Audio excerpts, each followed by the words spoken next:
Machiavelli once wrote, "Everyone sees what you appear to be, few experience what you really are." It took me years to understand what he really meant by this, and honestly, I learned it the hard way. Back in 2018, I was working at a mid-sized tech company in Austin, and I thought being authentic meant showing everyone exactly who I was, my insecurities, my learning process, my genuine reactions to everything. I was dead wrong. There was this guy named Marcus in our department who seemed to effortlessly command respect from everyone, including our notoriously difficult VP of Operations, Jennifer. While I was stumbling through presentations, admitting when I didn't know something, and basically wearing my heart on my sleeve, Marcus had this carefully crafted persona of calm competence. He never claimed to know everything, but he always appeared prepared, thoughtful, and 2 steps ahead. I remember this one quarterly review meeting where Jennifer asked about our Q3 strategy challenges. I immediately jumped in with my honest assessment, talked about my confusion with the new software rollout, mentioned how overwhelmed I felt with the timeline, basically laid out all my struggles. The room went quiet. Then Marcus spoke up, acknowledging the same challenges but framing them as exciting opportunities to innovate our approach and chances to build more robust systems. Same problems, completely different. Presentation. Jennifer's face lit up when Marcus spoke, while I could see her mentally crossing me off her list of leadership potential candidates. That's when it hit me. Marcus wasn't lying or being fake. He was strategically choosing which version of himself to present in that moment. He understood something I didn't. People don't want to see your raw, unfiltered reality. They want to see the version that makes them feel confident about working with you. Over the next few months, I started paying attention to how Marcus operated. In one-on-one conversations, he'd share strategic vulnerabilities, small challenges that actually made him seem more relatable and human. But in group settings, especially with leadership present, he became this unflappable problem-solver persona. He had different masks for different situations, and he wore them so naturally that they didn't feel fake. I decided to experiment with this approach. Instead of my usual oversharing in team meetings, I started leading with solutions rather than problems. When I didn't know something, instead of saying, "I have no idea," I'd say, "Let me research the best approach and get back to you with a recommendation." Same truth, different packaging.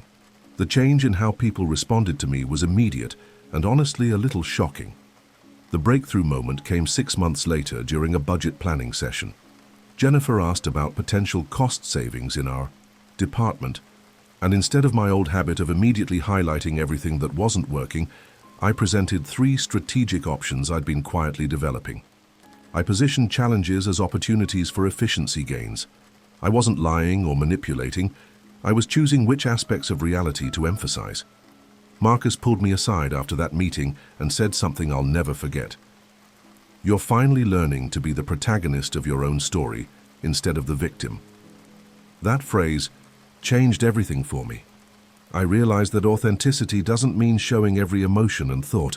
It means being genuine within the persona that serves your goals and the people around you. The results spoke for themselves. Within 8 months, I landed the promotion I'd been chasing for 2 years. My relationship with Jennifer completely transformed. She started including me in strategic conversations and asking for my input on department decisions. My colleagues began coming to me for advice, seeing me as someone who had their act together rather than someone who was always struggling. But here's what really surprised me. I didn't feel like I was being fake or manipulative. I was still me, just a more strategic version. I was emphasizing my strengths and downplaying my weaknesses in professional settings, while still being open and vulnerable with close friends and family. Different audiences, different versions of my authentic self. Looking back, Marcus taught me that everyone successful understands this game intuitively. Steve Jobs wasn't the same person in boardrooms as he was at home. Oprah's public persona, while genuine, is carefully crafted for maximum impact. The Rock's social media presence is authentically him, but it's the version of him that serves his brand and connects with his audience. The mask isn't about deception, it's about strategic presentation. It's about understanding that people form impressions quickly, and those impressions become their reality about you. You can either control that narrative or let it control you. Once I learned to consciously choose which version of myself to present in different contexts, everything in my professional life shifted dramatically. But mastering the art of masks was just the beginning. What I discovered next about how real power actually works in organizations would completely change how I approached every relationship and opportunity that came my way. Machiavelli understood that the power that shows itself is power that fades away. I thought I knew what power looked like until I met Daniel Chen at a networking event in San Francisco back in 2019. This guy didn't have an impressive title, wasn't the loudest person in the room, and honestly, you'd probably walk right past him without a second glance.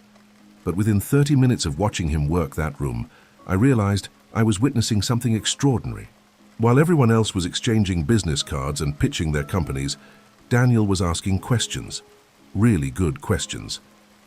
He'd listen to someone's challenge, then quietly say something like, I think Sarah from Kleiner Perkins was dealing with something similar last month. Want me to introduce you? Or have you considered the approach that Netflix used for their international expansion? I know someone who worked on that project. I watched him facilitate 3 different connections that night, and each time, both parties looked at him like he'd just solved a major problem. He wasn't selling anything, wasn't promoting himself, wasn't even talking about his own work much. But by the end of the evening, I counted at least 8 people who'd asked for his contact information. Meanwhile, I'd handed out 20 cards and gotten polite smiles in return. After the event, I managed to grab coffee with Daniel. Turns out he was a senior analyst at a consulting firm, not even partner level. But as we talked, I started understanding his real power source. He'd spent 5 years methodically building relationships with people across different industries, not networking in the traditional sense, but genuinely helping people solve problems and connecting dots that others couldn't see. 6 months later, I saw Daniel's strategy play out in spectacular fashion. A startup I knew was struggling to find the right CTO for their Series A round. Their founder mentioned this challenge during a casual conversation, and I immediately thought of Daniel. When I connected them, Daniel didn't just provide one introduction. He mapped out exactly what kind of technical leader they needed based on their specific challenges, then connected them with 3 different candidates and 2 advisors who could help with the hiring process. The startup founder later told me that Daniel's insight and connections saved them at least 3 months of searching and probably prevented them from making a costly hiring mistake. But here's the kicker. Daniel didn't ask for anything in return. No equity, no consulting fees, no formal advisory role. Just goodwill and a growing reputation as someone who gets things done behind the scenes. That's when I realized what real power looks like in the modern world. It's not about having the biggest office or the most impressive title. It's about being the person people call when they need something important solved. Daniel had made himself indispensable to dozens of people across multiple industries, and they all owed him favors without even realizing it. I started applying this approach in my own career. Instead of trying to climb the corporate ladder through traditional promotion paths, I began focusing on becoming the go-to person for cross-departmental problem solving. When marketing needed technical insights, I became their bridge to engineering. When sales needed help understanding our product roadmap, I translated complex features into customer benefits. The transformation was subtle but powerful. Within a year, I found myself in meetings I technically had no business being in. VPs were asking my opinion on strategic decisions. People started coming to me before going to my actual boss with certain types of problems. I hadn't gotten a promotion or a fancy new title, but my influence had expanded far beyond my official role. The most interesting part was watching how this invisible power protected me during company restructuring.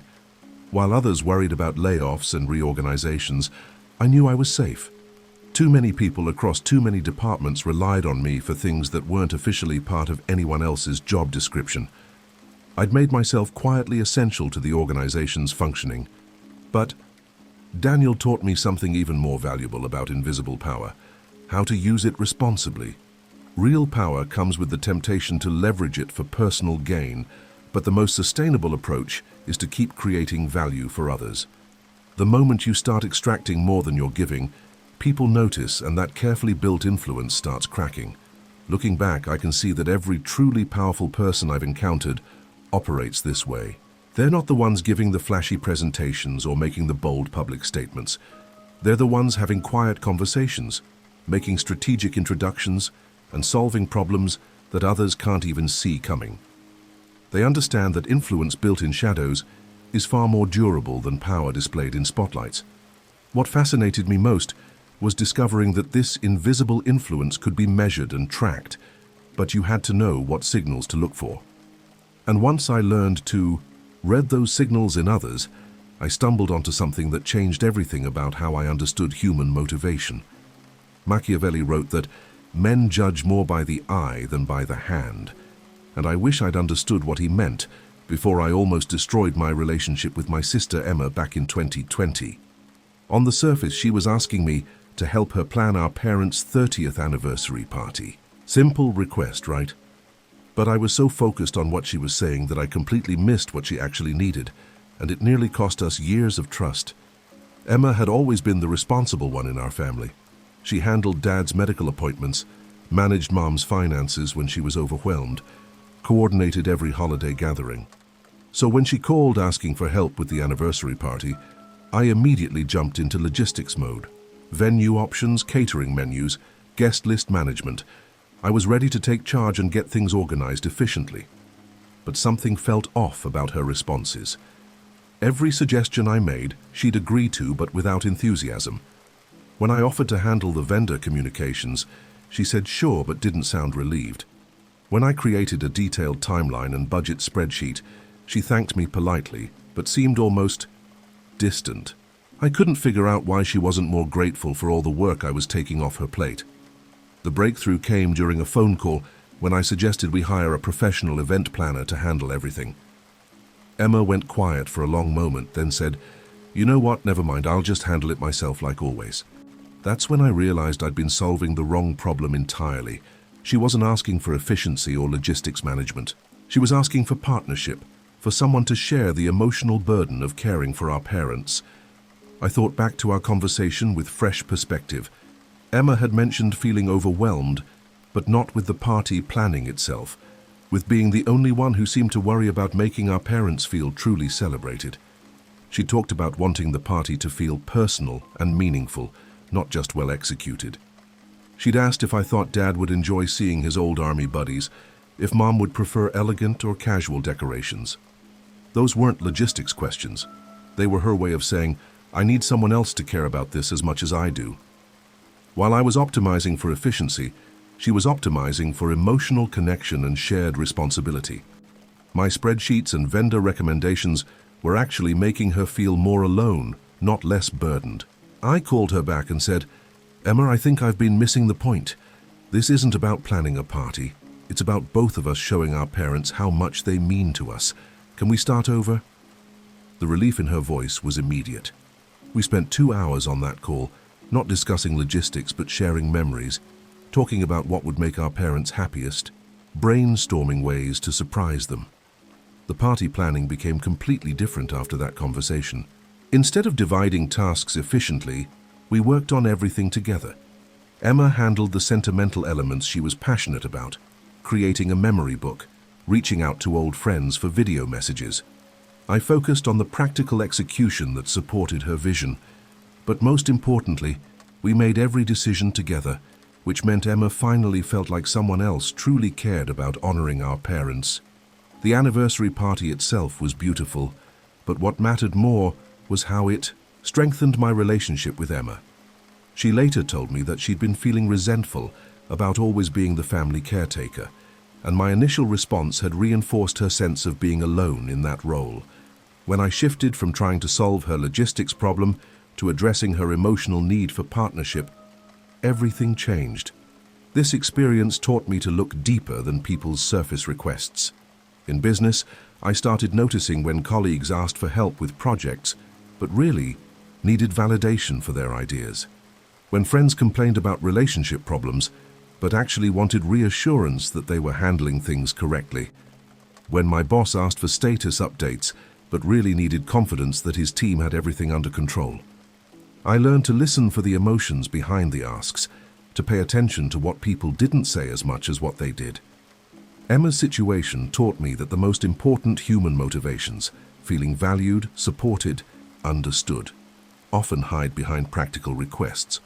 Once you learn to decode those hidden needs, you can actually help people in ways that create genuine gratitude and lasting loyalty.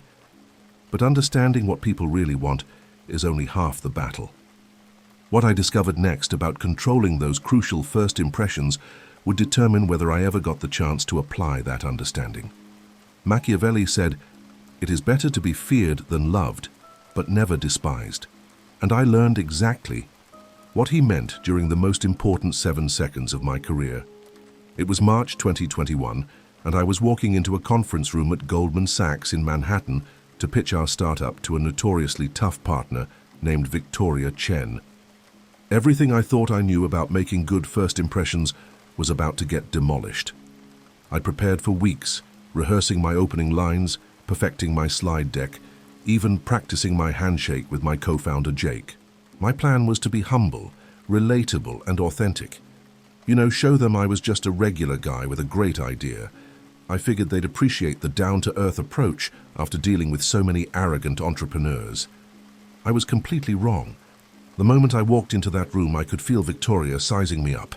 She was impeccably dressed, radiating this quiet authority that filled the entire space. Her 2 associates flanked her like chess pieces, both taking notes before I'd even opened my mouth. The energy was intense, professional, decisive. And there I was, about to lead with, "Hey folks, thanks for having me. I know you're busy, so I'll try not to waste your time." Something in Victoria's expression stopped me mid-sentence. It wasn't hostile, but it wasn't warm either. It was evaluative, like she was watching to see if I understood what room I was in. In that split second, I made a decision that changed everything. Instead of my planned humble opening, I looked directly at her and said, "Victoria, your fund's portfolio companies have generated over $2 billion in exits in the last 3 years. I'm here because we're building something that belongs in that category." The shift in the room was immediate. Victoria's posture changed. She leaned forward slightly instead of sitting back. Her associates looked up from their notes. The energy went from polite skepticism to genuine attention. I hadn't been arrogant or disrespectful, but I'd matched the caliber of the conversation to the caliber of the people in the room. The rest of the meeting flowed completely differently than I'd expected. Victoria asked sharp, challenging questions, and instead of stumbling through apologetic responses, I met her intensity with confidence. When she questioned our revenue projections, I didn't hedge with, "Well, we think maybe." I said, "Here's the data that supports those numbers, and here's our conservative scenario if we're wrong." Jake told me later that he watched Victoria's entire demeanor transform during those first few minutes. She went from checking her phone occasionally to taking detailed notes, from asking routine due diligence questions to exploring strategic partnership possibilities. By the end of the hour, she was discussing specific ways her network could accelerate our growth. We didn't get funding that day. Our numbers weren't quite there yet, but Victoria gave me her direct cell phone number and asked me to update her quarterly on our progress. 6 months later, when we did close our Series A, she led the round. She later told me that she makes investment decisions largely based on first impressions of founders, and that my pivot in those opening seconds convinced her I could adapt under pressure. That experience taught me that first impressions aren't about being likable. They're about demonstrating that you understand the context you're operating in.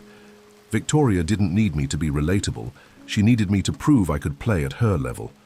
The warmth and relationship building could come later, but respect had to be established immediately.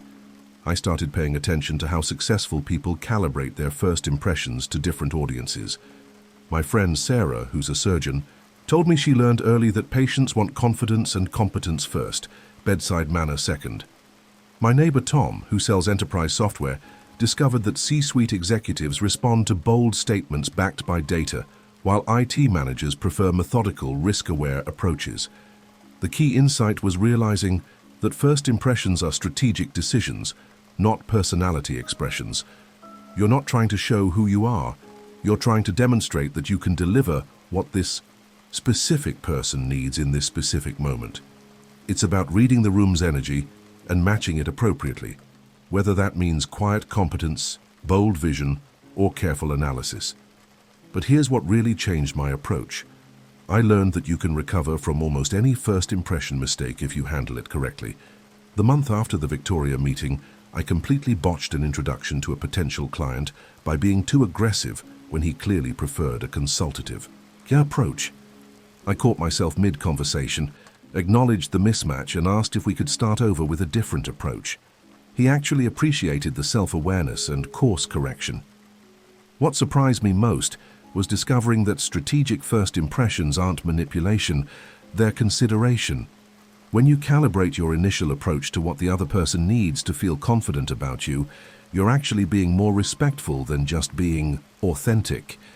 You're taking the time to understand their perspective and communicate in their language.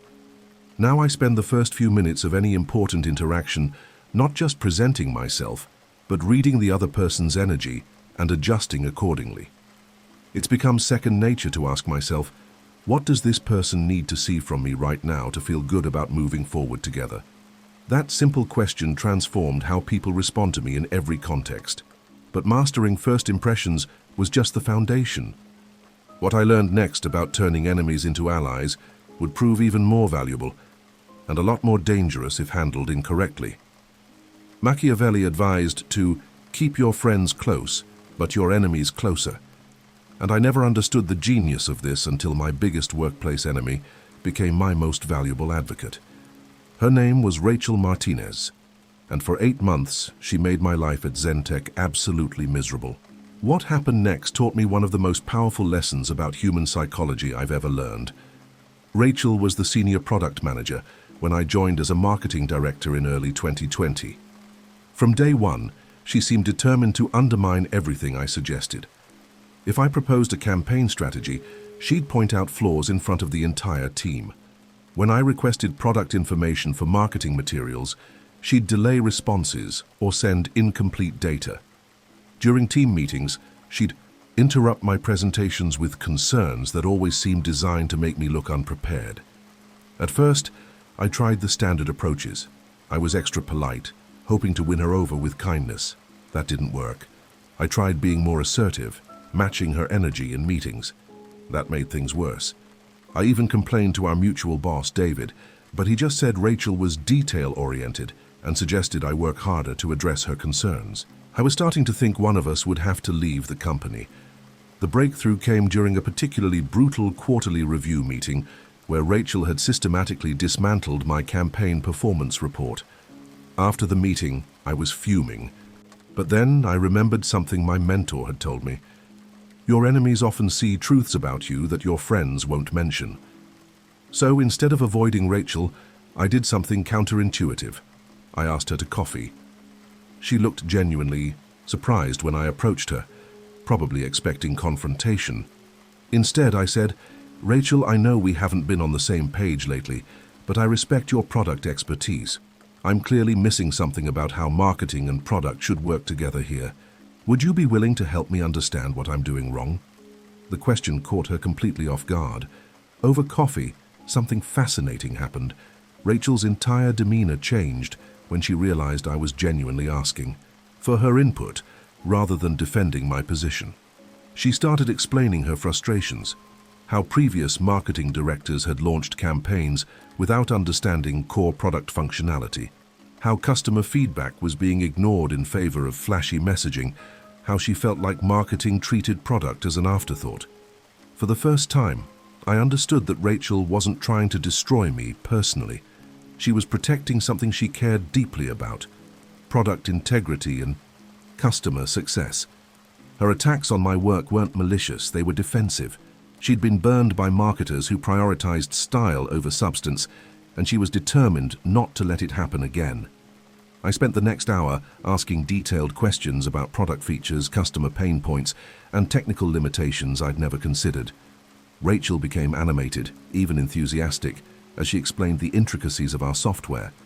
By the end of our conversation, she was suggesting ways marketing could better support product goals instead of criticizing our existing approaches. The transformation that followed was remarkable. I started including Rachel in campaign planning from the beginning, treating her as a strategic partner rather than an obstacle. When she raised concerns, I framed them as valuable insights rather than attacks. I made sure she got credit when her input improved campaign performance, and I defended her attention to detail when others complained about her. Perfectionism. Within 3 months, Rachel had become my strongest advocate in leadership meetings. When David questioned our marketing spend allocation, Rachel backed up my strategy with detailed product data. When other departments complained about campaign complexity, she explained why thorough product education was essential for customer success. She fought for my ideas harder than I did sometimes. The real payoff came during budget planning season.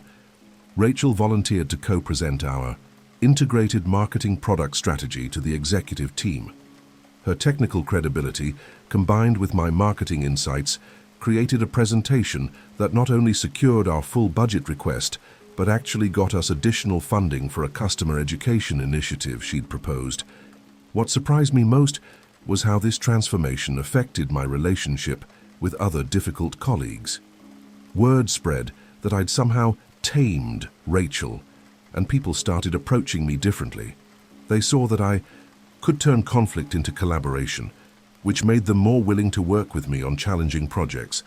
But the most valuable lesson was understanding why converted enemies become such powerful allies.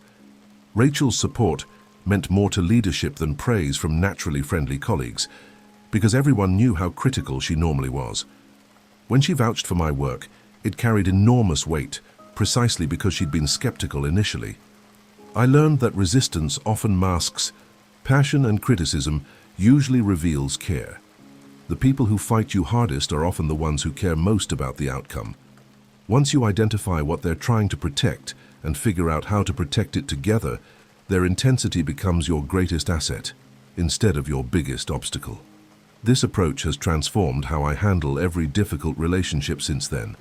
Instead of avoiding conflict or trying to win arguments, I look for the underlying concern driving the opposition. Most of the time, there's something legitimate worth protecting, and finding ways to protect it together creates alliances stronger than any friendship. But converting enemies into allies was just one piece of a larger puzzle I was starting to understand. What I discovered next about the invisible science of perfect timing would multiply the effectiveness of every relationship strategy I'd learned. Machiavelli wrote that fortune favors the bold, but what he didn't mention is that fortune also has a schedule. I learned this lesson the hard way in 2019 when I watched 2 identical business proposals get completely opposite reactions, separated by just 6 weeks of timing. The difference between those outcomes taught me that when you act is often more important than what you do. My friend Kevin and I both worked for different consulting firms, and we'd both identified the same opportunity, helping mid-sized retailers transition to e-commerce platforms. We'd even discussed our strategies over drinks one evening in Chicago, comparing notes on market research and client outreach approaches. What we didn't coordinate was our timing, and that oversight taught me everything about reading market windows. Kevin launched his e-commerce consulting practice in early February 2019. He had solid credentials, a well-designed website, and a compelling service offering. His cold outreach was professional, his case studies were relevant, and his pricing was competitive. But week after week, he struggled to get meaningful responses. Clients seemed interested but not urgent. "We'll revisit this next quarter," became his most heard phrase. Meanwhile, I was watching and waiting. Something felt off about the market timing to me, though I couldn't articulate exactly what. Retailers were talking about e-commerce, but they weren't acting desperate about it yet. Their current systems were working adequately, and major platform migrations felt like nice-to-have improvements rather than survival necessities. Then COVID-19 hit in March 2020, and everything changed overnight. Suddenly, every retailer who'd been casually considering e-commerce upgrades was facing an existential crisis. Physical stores were shutting down, customer behavior was shifting permanently online, and e-commerce capability became the difference between survival and bankruptcy. The exact same service Kevin had been struggling to sell became desperately needed. I launched my consulting practice in late March 2020, offering virtually identical services to Kevin's. But instead of cold outreach, I was fielding panicked phone calls from retailers who'd found my website. Instead of having to convince prospects they needed help, I was helping them understand which solutions to prioritize first. The same conversations that had been polite but non-committal a year earlier were now urgent strategy sessions with immediate implementation timelines. The difference in our results was staggering. Kevin had spent 14 months building his client base and finally had 6 steady clients generating decent revenue. In my first 6 months, I signed 12 clients and generated more revenue than Kevin's entire first year. We were offering essentially the same expertise to the same market, but the timing difference created completely different business trajectories.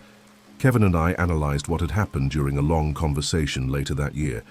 He realized he'd been ahead of the market need, technically right about the opportunity, but early on the urgency. I'd accidentally timed my launch perfectly with peak market desperation. Neither of us had planned it that way, but the timing difference taught us both to pay much closer attention to market readiness signals. This experience made me obsessed with timing patterns across different contexts.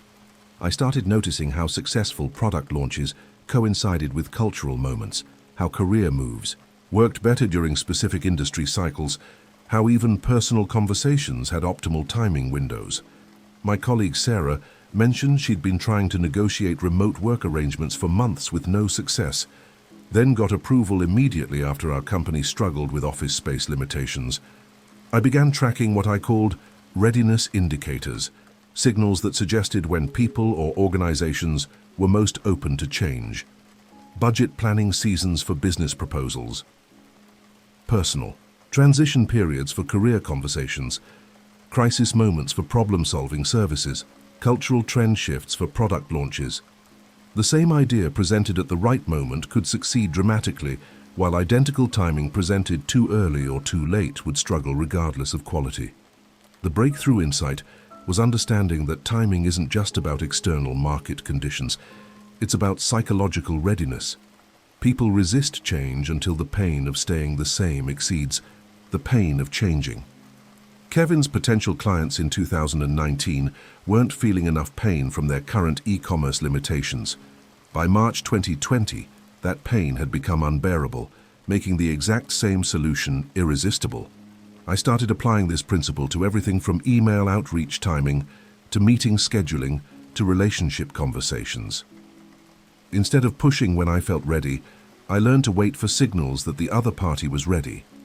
My success rate in every type of interaction improved dramatically once I stopped focusing on my timeline and started reading their readiness. But timing alone wasn't enough.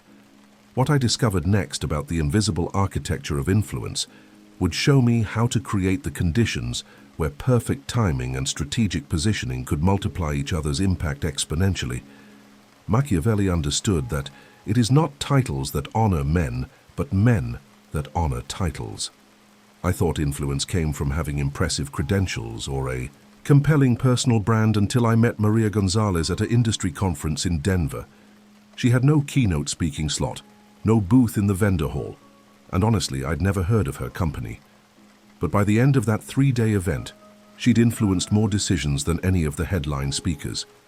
While everyone else was networking traditionally, exchanging cards, pitching services, trying to impress with accomplishments, Maria was doing something completely different. She was listening to problems and connecting solutions. I watched her have a 15-minute conversation with a frustrated CMO who was struggling with attribution analytics. Maria didn't pitch anything. Instead, she asked 3 precise questions that helped him realize his real problem wasn't the analytics tool, but the data integration process. 20 minutes later, I saw that same CMO introducing Maria to his CTO, saying, "You need to hear her perspective on our attribution challenges." Maria spent another 10 minutes with the CTO, again asking questions rather than providing answers, helping him understand why their current vendor relationships weren't working. By day 2, that CMO was bringing other executives over to meet the woman who really understands marketing technology architecture. What fascinated me was watching how Maria's influence spread through the conference like ripples in water. She'd have one insightful conversation with someone, and that person would immediately think of two others who needed to hear her perspective. She wasn't promoting herself or her company. She was becoming the hub that connected people's problems with relevant solutions, often solutions that had nothing to do with her business. I decided to shadow Maria's approach for the rest of the conference. Instead of trying to sell my consulting services, I started asking people about their biggest challenges and really listening to their answers. When a retail executive mentioned struggling with customer retention, I didn't pitch my marketing expertise. Instead, I asked if he'd considered the connection between retention rates and customer onboarding experiences, then introduced him to a UX designer I'd met earlier. The transformation was immediate. That retail executive started mentioning me in conversations as someone who really gets the big picture. The UX designer began referring potential clients to me because I'd connected her with relevant opportunities. By the conference's end, I had more meaningful follow-up conversations scheduled than from any previous networking event, and most of them came through referrals rather than my direct outreach. But the real revelation came 6 months later when I tracked the business impact of that conference. Maria had closed 3 major consulting contracts, not because clients hired her company for its core services, but because she'd become their trusted advisor for strategic technology decisions. Companies that had never heard of her before were now including her in vendor selection processes and paying for her input on initiatives worth millions of dollars. I realized that Maria had cracked the code on modern influence. Instead of trying to convince people she was smart, she helped them feel smart by asking questions that clarified their thinking. Instead of positioning herself as the solution, she became the person who helped others find the right solutions. Her influence grew because she made everyone around her more successful, and successful people remember who helped them get there. This approach revolutionized how I built influence in my own industry. I stopped trying to impress people with what I knew and started impressing them with what I could help them discover about their own situations. I began curating insights from different clients and sharing relevant patterns during strategic conversations, always crediting the sources and focusing on how the insights could help my current conversation partner. The most powerful part was realizing that this type of influence becomes self-reinforcing. When you help someone solve a problem or make a better decision, they associate you with their success.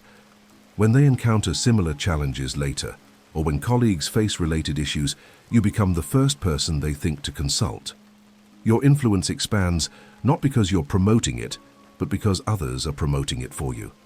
I started measuring my influence differently after learning from Maria. Instead of tracking how many people knew about my services, I measured how often people sought my perspective on decisions outside my direct expertise. Instead of counting social media followers, I paid attention to how frequently my insights were being referenced in conversations I wasn't part of. Real influence, I learned, is when your thinking becomes part of other people's thinking. The key insight was understanding that sustainable influence requires creating value for others before extracting value for yourself. Maria never asked for anything during that conference, but she generated enormous goodwill by helping people think more clearly about their challenges. That goodwill converted into business opportunities, strategic partnerships, and industry recognition that traditional marketing could never have achieved. But building influence through value creation was just one component of a larger strategic framework I was beginning to understand. What I learned next about managing information asymmetries would show me how to leverage that influence in ways that created massive competitive advantages. Machiavelli knew that he who is well informed cannot be easily defeated, but I didn't understand the true power of information until a casual conversation at a Starbucks in Austin changed the trajectory of my entire career. It was September 2021, and I was about to learn that having the right information at the right time isn't just an advantage, it's everything. I was meeting with my former colleague Janet Chen, who'd left our company 6 months earlier to join a fintech startup. We were catching up over coffee when she mentioned something that made my ears perk up. Her new company was struggling with customer acquisition costs. and their board was pressuring them to find more efficient marketing channels. They'd tried everything conventional: social media ads, content marketing, influencer partnerships, but nothing was moving the needle significantly. The interesting part was what Janet said next. Their ideal customers were small business owners who were tech-savvy but overwhelmed by financial software options. They needed simple, integrated solutions, but were skeptical of flashy marketing because they'd been burned by products that overpromised and underdelivered. Traditional marketing wasn't working because it felt too much like the sales pitches they were trying to avoid. Here's where my information advantage kicked in. 2 weeks earlier, I'd been at a small business association meeting in Dallas, where I'd heard this exact pain point described by at least 8 different entrepreneurs. They'd specifically mentioned being frustrated with fintech companies that focused on features instead of understanding their actual workflow challenges. One restaurant owner had said, "I don't need fancy dashboards. I need something that saves me time without breaking my existing processes." I realized Janet's company was solving the right problem, but communicating about it in the wrong language. Instead of leading with technical capabilities, they needed to speak to workflow simplification and time savings. More importantly, instead of competing in crowded digital advertising spaces, they should be building relationships with small business associations, local chambers of commerce, and industry-specific networking groups where their ideal customers were already gathering. I shared this insight with Janet, explaining not just what I'd observed, but why I thought it mattered for her company's specific situation. Her eyes lit up as I described the language patterns I'd noticed and the trust-building approaches that seemed to resonate with small business owners. She asked if I'd be willing to consult with their marketing team, and I agreed to a brief conversation with their CMO. That conversation turned into a 3-month consulting engagement that generated more revenue for me than the previous 6 months combined. But the real value came from what happened next. Janet's company implemented the community-focused marketing strategy, and their customer acquisition costs dropped by 60% within 4 months. They ended up raising their Series B ahead of schedule and specifically credited the marketing pivot for their improved metrics. Word spread quickly in Austin's startup ecosystem about the consultant who'd helped a struggling fintech company crack their growth challenges. Suddenly, I was getting referrals from other startup founders who wanted similar insights for their customer acquisition problems. My consulting practice tripled in size, not because I'd become a better marketer, but because I'd been in the right conversations to gather information that others couldn't access. What made this experience so valuable was realizing that the information itself wasn't secret or proprietary. Anyone could have attended that small business association meeting. The competitive advantage came from connecting disparate pieces of information that others weren't correlating. I'd been present for customer pain point discussions and startup strategy conversations, which put me in position to see solutions that neither group could see independently. This taught me to systematically cultivate information sources across different contexts. I started attending industry meetups, not just in my field, but in adjacent industries where my potential clients spent time. I began having regular coffee conversations with people who had access to different types of market intelligence. I joined online communities where target customers discussed challenges openly without sales pressure. The breakthrough insight was understanding that information asymmetry isn't about having secret data.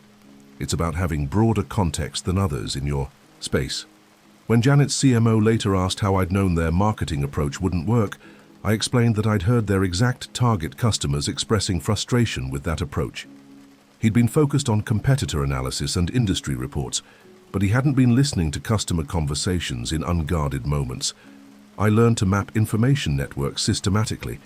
Where do my potential clients discuss challenges when they're not being sold to? What adjacent industries face similar problems that might reveal solution patterns?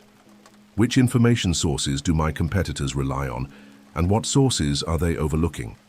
The goal wasn't to find insider information, but to develop a more complete picture than others were seeing. But information asymmetry was just the beginning. What I discovered next about building strategic alliances would show me how to leverage those information advantages into partnerships that could multiply their impact beyond anything I could achieve alone. Machiavelli wrote that there are no permanent friends or enemies, only permanent interests, and I learned exactly what he meant when my biggest business competitor became my most valuable partner for exactly 18 months. And then we went back to competing. The whole experience taught me that the smartest alliances are designed to end, and that's what makes them work. It started in early 2022, when both my consulting firm and my rival Marcus Thompson's agency were bidding on the same massive project with a Fortune 500 retail client. We'd been competing for similar contracts for 3 years, occasionally undercutting each other's prices, and definitely stealing each other's potential clients. The typical relationship between competing consultants, professionally cordial but fundamentally adversarial. Then the client dropped a curveball that changed everything. They wanted an integrated approach that combined my specialty in customer experience design with Marcus's expertise in supply chain optimization. Neither of us could deliver the full scope independently, but together we had exactly what they needed. The question was whether we could trust each other enough to submit a joint proposal worth nearly $2 million. Marcus called me on a Thursday afternoon and said something I'll never forget. "Look, we both know this client wants something. Neither of us can do alone. We can keep competing and both lose to some big consulting firm, or we can partner for this project and split the biggest contract either of us has ever landed." His directness caught me off guard, but his logic was undeniable. We spent the next week hammering out partnership terms that protected both our interests. Clear revenue splits based on actual work contribution, defined roles that prevented overlap conflicts, and specific intellectual property agreements about what we could and couldn't take from the collaboration. Most importantly, we established that this alliance was project-specific. When the contract ended, we'd return to being competitors. The partnership exceeded both our expectations. Marcus's supply chain insights revealed customer experience opportunities I'd never considered, while my user research uncovered operational inefficiencies he'd been missing. We delivered results that impressed not just our client, but ourselves. The project finished on time, significantly under budget, and generated measurable improvements that led to a contract extension neither of us had anticipated. But here's where the psychology got interesting. About 8 months into our partnership, I noticed we were both being more generous with information sharing and strategic insights than our original agreement required. We'd started genuinely rooting for each other's success because our success was interconnected. Marcus would refer potential clients to me for pure customer experience projects, and I'd send supply chain opportunities his way. The real test came when our joint contract ended in late 2023.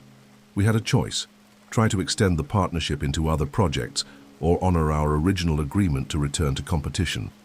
We chose competition, and it was the right decision.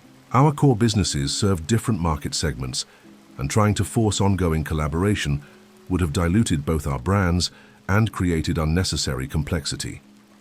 What surprised me was how smoothly we transitioned back to being competitors. Because we'd defined the partnership as temporary from the beginning, neither of us felt betrayed when it ended. We'd both gotten exactly what we'd agreed to: a successful project, expanded capabilities, and valuable learning about each other's approaches. Now, when we compete for similar projects, we do so with mutual respect and understanding of each other's strengths. The experience taught me that the best alliances are built on clear, temporary mutual benefit, rather than vague promises of permanent friendship. Marcus and I partnered because we each had something the other needed for a specific situation. When that situation ended, so did the partnership. No drama, no hurt feelings, no complicated untangling of responsibilities. I started applying this approach to other business relationships. When a startup founder asked me to join his advisory board, I agreed to a 12-month commitment with specific deliverables rather than an open-ended advisory role. When a colleague proposed collaborating on a conference presentation, we defined our collaboration scope to that single event. When another consultant suggested cross-referral agreements, we structured them as 6-month trials with clear evaluation criteria. The counterintuitive insight was that making alliances explicitly temporary often makes them more successful, not less. When both parties know there's a defined endpoint, they focus on maximizing value during the collaboration rather than worrying about long-term relationship management. Everyone knows exactly what they're committing to and what they're getting in return. I learned to evaluate potential partnerships based on specific, time-bounded mutual benefit rather than general compatibility or long-term relationship potential. The question became, what can we accomplish together in the next 6 to 18 months that neither of us could achieve independently?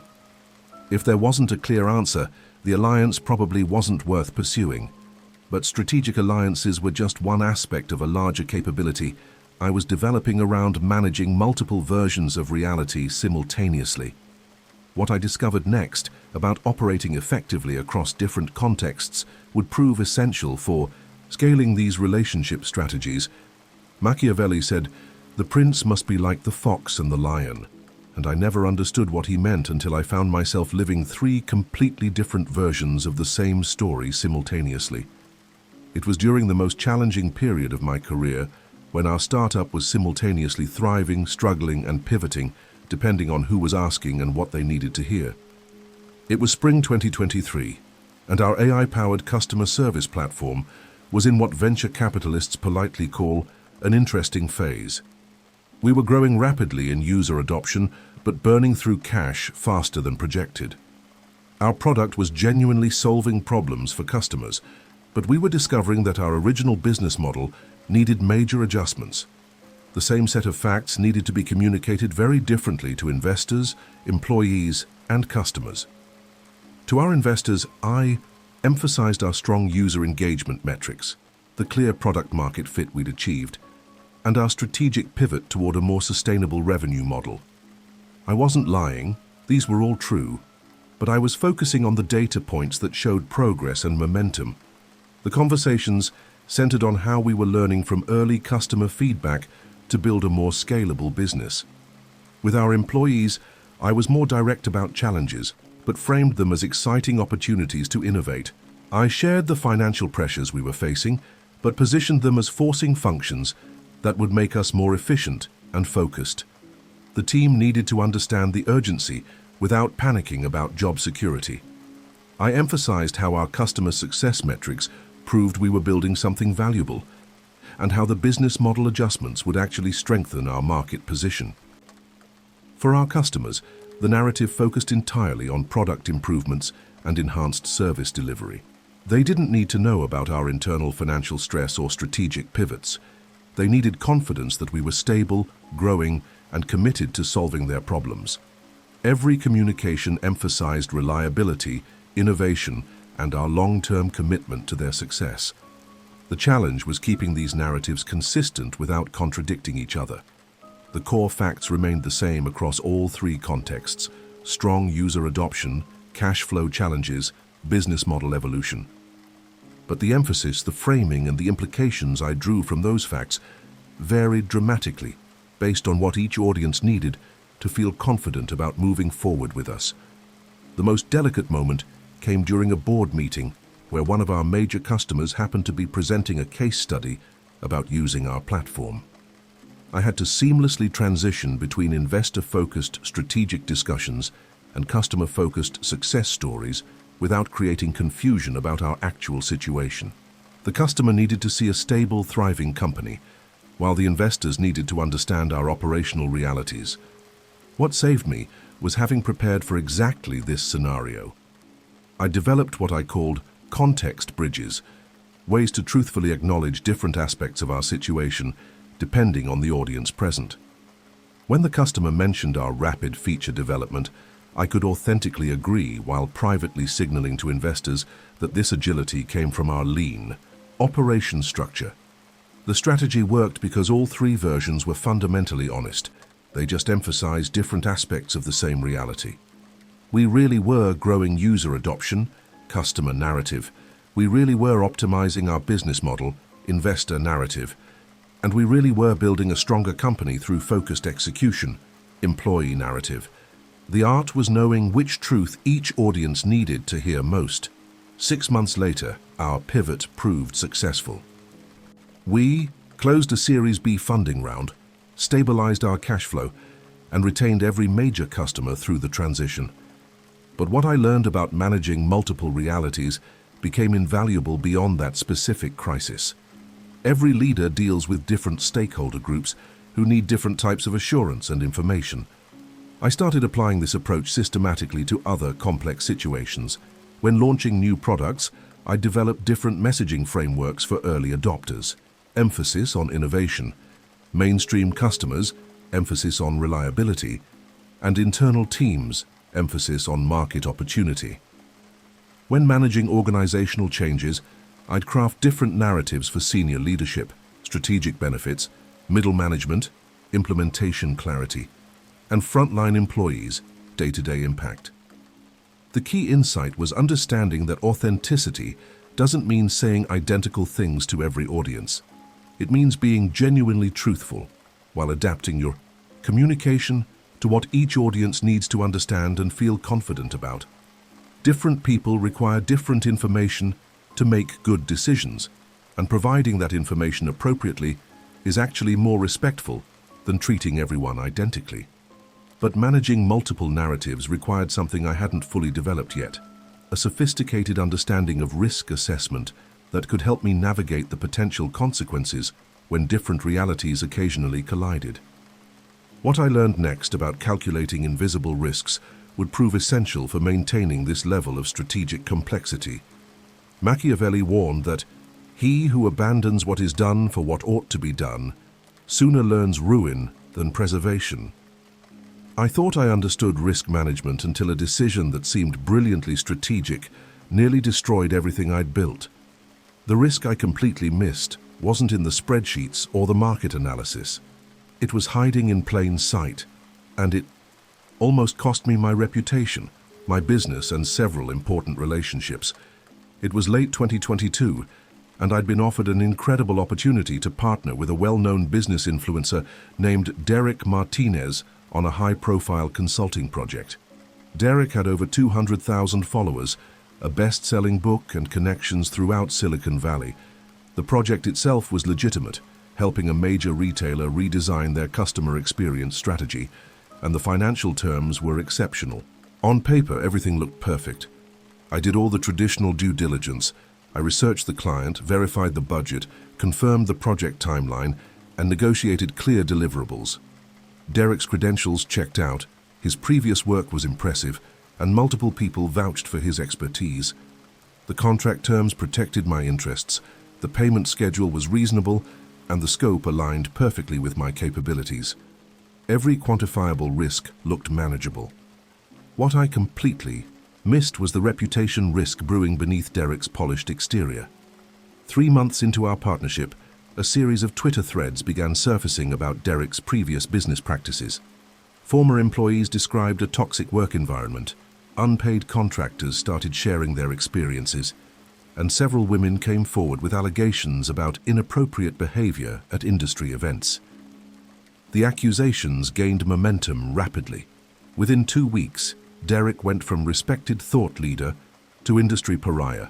Major conferences cancelled his speaking engagements, his publisher suspended his next book deal, and several high-profile partnerships ended abruptly.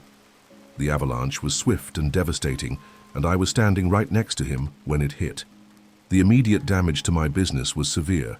Potential clients started questioning my judgment for partnering with Derek. My name appeared in several articles about his controversies, not as someone being accused of anything, but as a current business associate. 2 consulting contracts I'd been negotiating fell through when clients decided they didn't want any association with the Derek situation, even indirectly. The retail client for our joint project was understandably nervous. They'd hired us partly based on Derek's reputation, and now that reputation had become a liability. They didn't terminate the contract immediately, but they made it clear that continuing the partnership with Derek would jeopardize our relationship with them. I had to choose between honoring my commitment to Derek and protecting my business. I chose my business.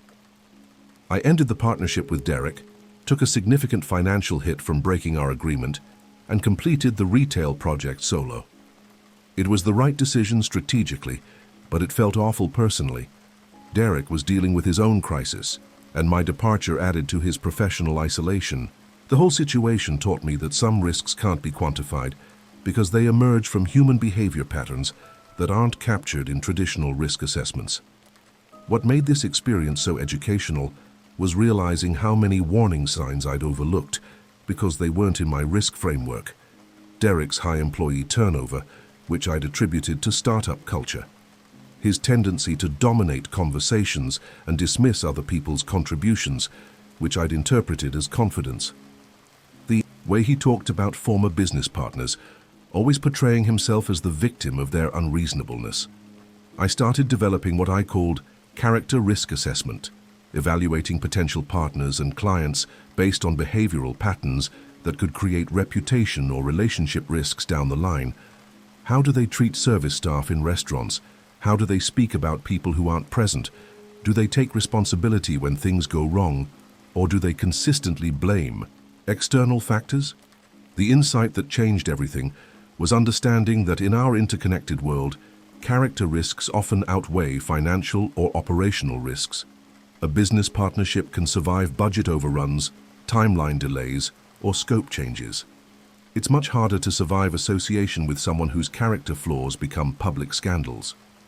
I implemented systematic character due diligence for every significant business relationship after the Derek situation. I started asking references not just about competence and reliability, but about how potential partners handled conflict, treated subordinates, and managed their public presence. I learned to pay attention to subtle behavioral patterns that might indicate larger character issues. The most valuable lesson was realizing that risk management isn't just about protecting against known threats. It's about building resilience against unknown threats that emerge from human unpredictability. Financial risks can be calculated and hedged, but character risks require judgment and intuition that most business frameworks don't address adequately. But understanding invisible risks was just one component of a larger strategic mastery I was developing. What I learned next about integrating all these Machiavellian principles into a coherent operating system would determine whether I could sustain success across multiple contexts simultaneously. Machiavelli wrote that, "Fortune is a woman, and to master her, one must beat and contradict her." But what he really meant was that success requires the courage to act against conventional wisdom when circumstances demand it. After everything I've learned about masks, invisible power, human motivations, timing, influence, information, alliances, multiple realities, and hidden risks, I finally understood that mastering these principles isn't about manipulation. It's about seeing reality clearly enough to navigate it effectively. The real test came in early 2024, when I faced the most complex situation of my career. Our company had the opportunity to acquire a smaller competitor, but the deal required simultaneously managing investor expectations, employee concerns, customer relationships, regulatory requirements, and my own moral compass. Every principle I'd learned over the past 5 years needed to work together, or the whole thing would collapse spectacularly. I had to wear different masks for different stakeholders while maintaining authentic, core values. With investors, I projected confident strategic vision while privately calculating multiple risk scenarios. With employees from both companies, I balanced transparency about challenges with optimism about opportunities. With customers, I emphasized continuity and enhanced service while managing the operational complexity of integration. The information asymmetry was intense. I knew things about the target company that their employees didn't know, things about our financial position that customers couldn't see, and things about market conditions that even some investors hadn't fully grasped.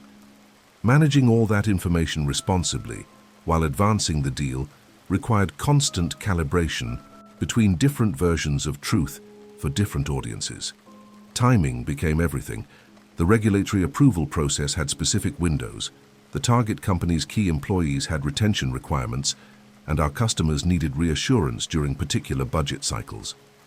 I had to coordinate legal, financial, operational, and communication timelines while adapting to unexpected delays and accelerated deadlines. The alliance dynamics were fascinating. The target company's CEO shifted from competitor to potential partner to integration teammate over 6 months. Some of his key employees became advocates for the acquisition, while others remained skeptical. I had to convert resistors into allies while maintaining relationships that could survive regardless of whether the deal closed. Most challenging was managing the invisible risks. Beyond the obvious financial and legal considerations, I had to assess character risks among the target company's leadership team, reputation risks from how we handled the acquisition process, and relationship risks from how the integration might affect our existing partnerships. The deal ultimately succeeded, but not because I executed some master plan flawlessly. It worked because I developed the ability to adapt these principles dynamically as circumstances changed. When investor concerns shifted, I adjusted my information emphasis. When key employees expressed reservations, I modified my alliance strategies. When market conditions created timing pressure, I recalibrated our approach without abandoning our core objectives. What surprised me most was realizing that these Machiavellian principles aren't about gaining unfair advantages over others. They're about understanding human nature well enough to create outcomes that work for everyone involved. The investors got their returns. The employees kept their jobs with better growth opportunities. The customers received improved service, and even our competitors benefited from a more stable market structure. The modern prince isn't someone who manipulates others for personal gain. It's someone who understands how people really think, feel, and behave, then uses that understanding to navigate complex situations in ways that create value for multiple stakeholders. The principles work because they're based on accurate observations about human psychology, not wishful thinking about how people should behave. But the most important insight was understanding that these skills come with responsibility. The better you become at reading people, influencing outcomes, and managing complex situations, the more obligation you have to use those abilities ethically. Power without purpose becomes dangerous, and influence without integrity becomes manipulation. I learned that the ultimate test of strategic mastery isn't whether you can get what you want. It's whether you can get what you want while leaving other people better off than they were before. That's the difference between a Machiavellian schemer and a Machiavellian leader. Looking back on this journey, I realized that everything I thought I knew about business, relationships, and success was based on oversimplified assumptions about human nature. Once I started seeing people as they actually are rather than as I hoped they would be, every interaction became more predictable, more manageable, and paradoxically, more authentic. The game of life has rules, whether we acknowledge them or not. You can choose to learn those rules and play strategically, or you can remain naive and let others play the game around you. Machiavelli didn't create these dynamics. He just had the courage to describe them honestly. And once you understand them, you'll never see the world the same way again.